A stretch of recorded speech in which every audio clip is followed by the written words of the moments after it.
Did you know that Coca-Cola produces up to $2 billion worth of pure cocaine every single year? They kept that one quiet, and that's due to a special arrangement that they have with the DEA. There's a small chemical processing plant in New Jersey in America, and they have an exclusive license from the DEA to import coca leaves from Bolivia and Peru.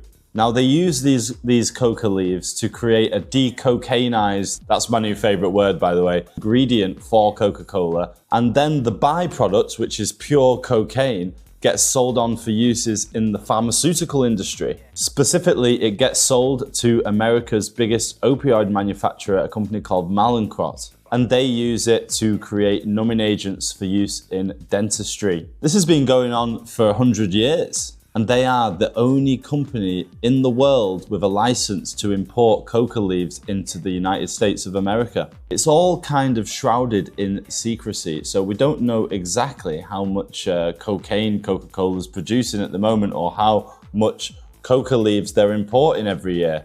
Closest we can look at is a New York Times investigation from 1988. Now they looked at DEA figures and found that then it was somewhere between 56 and 588 metric tons of coca leaves that were coming into America every year from Bolivia and Peru just to make Coca-Cola and for them to make this byproduct, cocaine, for sale in the pharmaceutical industry. 1 metric ton of coca leaves from Peru, for instance, is worth about $5,500. So that means that back then they were spending between $308,000 and $3.2 million on coca leaves every year. But we're not sure if that amount has remained consistent, but we do know that this continues to this day.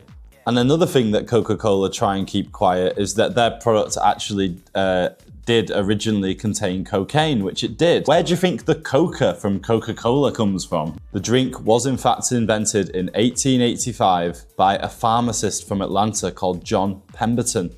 And the original recipe did contain cocaine in the form of an extract from the coca leaf. However, back then cocaine was a legal ingredient and used a lot in medicine.